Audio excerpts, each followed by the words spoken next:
अब हम पढ़ने वाले हैं VSEPRT थ्योरी का नियम नंबर 2। जैसे जैसे बंधित परमाणुओं की विद्युत ऋणता बढ़ती जाती है वैसे ही बंद युग्मों के प्रतिकर्षण कम होता जाता है, जिससे बंद कोण कम हो जाता है। दूसरे शब्दों में बंधित परमाणुओं की विद्युत ऋणता कम होने से बंद कोण में वृद्धि होती है। इसके आधार पर यह भी कहा जा सकता है कि जो जो केंद्रीय परमाणु की विद्युत ऋणता बढ़ती जाती है वैसे वैसे ही बंद युग्मों में प्रतिकर्षण बढ़ने के कारण बंद कोणों में वृद्धि हो जाती है। इसका मतलब ये है कि जैसे जैसे केंद्रीय परमाणु, जैसे अगर हम इसको समझें कि H2O और OF2 दोनों ही दिखने में लगभग समान अणु हैं। इन दोनों में जैसे हम देखें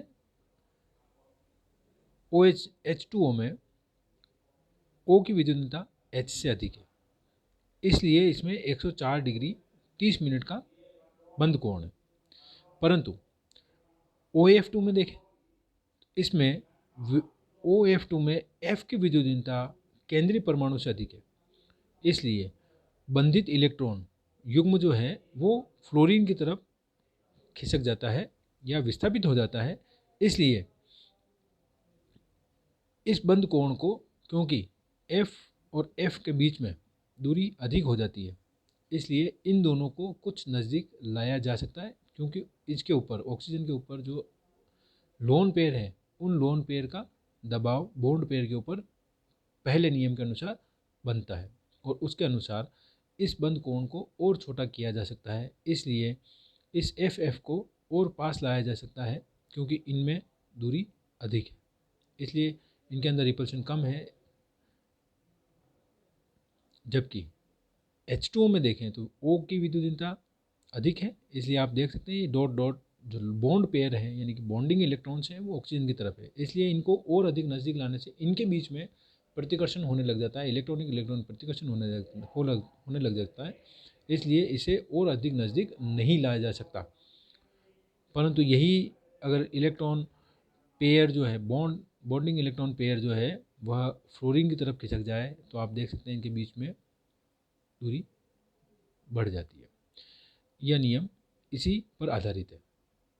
नियम नंबर 2 के आधार पर निम्न बंद कोणों में अंतर को समझाया जा सकता है, जैसे H2O में 104 डिग्री जबकि OF2 में 103 डिग्री, जैसे कि हमने अभी बात करी। H2O एवं OF2 दोनों में ही sp3 संग्रहण होने से बंद कोण 109 डिग्री 28 मिनट का होना चाहिए। H2O के बंद कोण में कमी को एक नियम के आधार पर पहले ही समझा जा सकता है, यही तर्क OF2 के लिए भी दिया जा सकता है। OF2 में से हाइड्रोजन परमाणु के स्थान पर फ्लोरीन परमाणु के आ जाने से OF2 बंद युग्म फ्लोरीन की ओर विस्थापित हो जाएगा, क्योंकि फ्लोरीन और परमाणु ऑक्सीजन से ज़्यादा विद्युत ऋणता रखता है। इस प्रकार बंद युग्म के फ्लोरीन परमाणु की ओर जाने से इनके बीच की दूरी बढ़ जाती है और बंद युग्मों में प्रतिकर्षण कम हो जाएगा।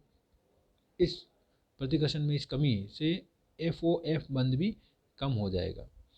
इसी तरह से अगर हम देखें इसका दूसरा एग्जाम्पल, अमोनिया में 160 डिग्री होता है जबकि NF3 में यह बंद कोण 102 डिग्री हो जाता है। इसे भी इसी तरह से समझ सकते हैं। आप देखें NH3 में नाइट्रोजन की विद्युत ऋणता अधिक होती है, इसलिए बंधित इलेक्ट्रॉन पेयर जो है वो नाइट्रोजन की तरफ शिफ्टेड रहता है, इसलिए तीनों हाइड्रोजन के बंधित इलेक्ट्रॉन पेयर जो है वो नाइट्रोजन की तरफ शिफ्टेड है, इसलिए वो पास पास में स्थित होंगे, इसलिए उनके बीच में अधिकतम दूरी या न्यूनतम रिपल्शन की स्थिति होनी चाहिए। इसलिए इसे बंद कोण अधिक करके ही किया जा सकता है, इसलिए इसका बंद कोण 160 डिग्री होता है। जबकि NF3 में अगर आप देखें तो बंधित इलेक्ट्रॉन पेयर जो है वो फ्लोरीन की तरफ होता है और तीनों फ्लोरीन जो है वो अधिक दूरी पर है, इसलिए इनके बीच में इलेक्ट्रॉनिक प्रतिकर्षण जो है वह न्यूनतम है, इसलिए इसे और ऊपर और इनको पास लाया जा सकता है, इसलिए इसके बंद कोण को और कम किया जा सकता है। इसलिए NF3 का बंद कोण 102 डिग्री होता है, 5 डिग्री कम हो जाता है। इसका अनुप्रयोग निम्न उदाहरणों को सफलतापूर्वक समझाने में किया जा सकता है। PCl3 में 100 डिग्री, PbR3 में 101 डिग्री और Pi3 में 102 डिग्री होता है। इसको भी आप इस तरह समझा सकते हैं कि क्योंकि क्लोरीन की विद्युत ऋणता ब्रोमीन की विद्युत ऋणता से अधिक होती है और आयोडीन की विद्युत ऋणता ब्रोमीन से कम होती है। इस आधार पर आप देख सकते हैं कि आयोडीन में 102 डिग्री है, जबकि क्लोरीन में 100 डिग्री। AsCl3 में अगर आप देखें तो इसी तरह से आप इसमें समझा सकते हैं। PF3 और AS3 अणुओं के बंद कोणों को समझाने में, यानी कि फ्लोरीन, PF3 और AS3 के बंद कोणों को समझाने के लिए यह नियम सफल नहीं रहता है। इससे दूसरे किसी अन्य नियम के द्वारा हम समझेंगे आगे।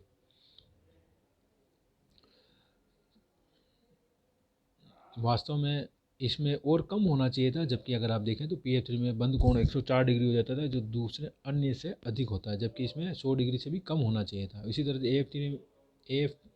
ASF3 में भी 100 से कम होना चाहिए था, या 98 से कम होना चाहिए था, परंतु इसमें 102 डिग्री बंद कोण होता है। इसे एक अन्य नियम से हम समझेंगे आगे।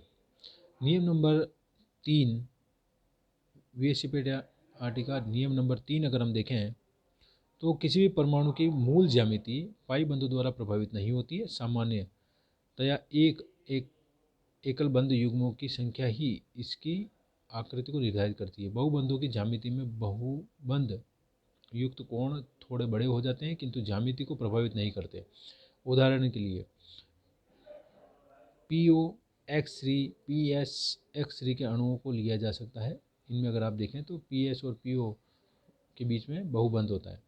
इसे आप इस तरह समझ सकते हैं इनके बहुबंधों की स्थिति। तो फास्फोरस में निम्न अवस्था में 3s2 और 3p3 इलेक्ट्रॉन होते हैं, जबकि उत्तेजित अवस्था में एक 3s का इलेक्ट्रॉन 3d में चला जाता है। इस तरह से ये 5 बंध बना सकता है।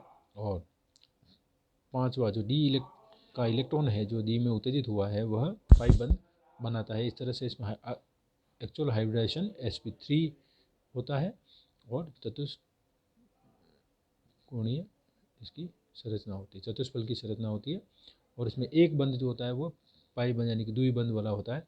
यहाँ sp3 संग्रहण होने से POX3 और PSX की आकृति चतुष्फल की होगी। एक इलेक्ट्रॉन युग्म पाई बंध बनाने के कारण संग्रहण में भाग नहीं लेता है और अणुओं की ज्यामिति संग्रहण द्वारा ही निर्धारित होती है। इसलिए ये कहा जा सकता है कि पाई बंध अणुओं की ज्यामिति निर्धारित नहीं करते हैं। इससे ये क्या सिद्ध होता है कि पाई बंध जो है वो अणुओं की ज्यामिति से निर्धारित नहीं करते हैं, केवल सिग्मा बंधी जो है वो अणुओं की ज्यामिति निर्धारित करते हैं। इसकी आकृति संगठन में भाग लेने वाले बंधों यानी कि सिग्मा बंधों द्वारा ही निर्धारित होती है। इसमें सिग्मा बंध 4 है, इसलिए चतुष्फल की संरचना होती है टेट्राहेड्रल। पाई बंधों वह सिग्मा बंधों के आधार पर ही अपना अस्तित्व बनाए रखते हैं, इसलिए भी सिग्मा बंध ही अणुओं की आकृति निर्धारित करते हैं।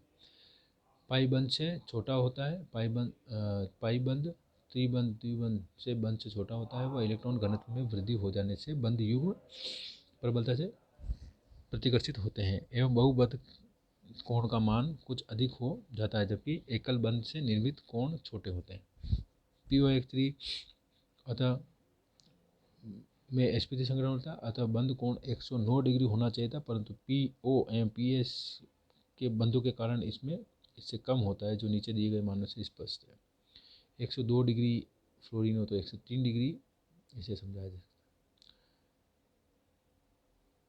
अंशपूरित कोश की तुलना में पूर्ण कोश के इलेक्ट्रॉन में प्रतिकर्षण अधिक होता है। यानी इनकम्प्लीट कोश की तुलना में पूरी यानी कंप्लीट कोश के इलेक्ट्रॉन युग्मों में प्रतिकर्षण अधिक होता है। पूर्ण कोश में कक्षक अपने त्रिविम में अपनी सारी विमाएँ पूर्ण कर लेते हैं, अतः ऐसी स्थिति में यह बंध कोण को कम करने की संभावना को नकार देता है। इसे पाउली प्रतिकर्षण बढ़ेगा और वांछित सीमा तक अतिव्यापन संभव नहीं हो पाएगा, जबकि आंशिक रूप से भरे कोश में कुछ कक्षक रिक्त भी होते हैं। लिथियम से नियोन तक के परमाणुओं के बाह्यतम कोश की सीमा 8 इलेक्ट्रॉन यानी 4 इलेक्ट्रॉन युग्म होती है। वह इन्हें पूर्ण पूरित कोश युक्त माना जाता है। इसमें प्रतिकर्षण अधिक होने से बंध कोण भी अधिक पाया जाता है। दूसरी ओर सोडियम से आर्गन तक के परमाणु के बाह्यतम कोश की सीमा 18 इलेक्ट्रॉन यानी कि 9 इलेक्ट्रॉन युग्म होती है, परंतु ये उस संख्या यानी 18 तक पहुँचने के पूर्व ही पूर्ण पूरित कोश होने का आभास देने लगते हैं। इन्हें अंशपूरित कोश युक्त माना जाता है। इनमें प्रतिकर्षण कम होने से बंध कोण भी कम होगा। जैसे कि आप देख सकते हैं H2O में 104 डिग्री, H2S में 92 डिग्री होता है, क्योंकि H2S में 18 इलेक्ट्रॉन होने चाहिए, जबकि इसमें 18 इलेक्ट्रॉन नहीं आते हैं, इसलिए ये अंशपूरित हो गया। जबकि H2O में पूर्ण पूरित होता है, क्योंकि इसमें 8 इलेक्ट्रॉन की आवश्यकता होती है बाह्यतम कोश में, और इसमें 2 बंध बनने से 8 इलेक्ट्रॉन हो जाते हैं। अमोनिया में भी अधिकतम 160 डिग्री का कोण होता है, क्योंकि पूर्ण पूरित है, जबकि इसके आगे PH3 और अन्य में बंद कोण इससे छोटा होता है क्योंकि अर्धपूरित होते हैं।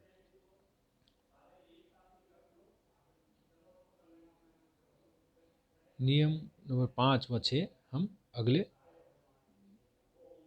वीडियो में पढ़ेंगे।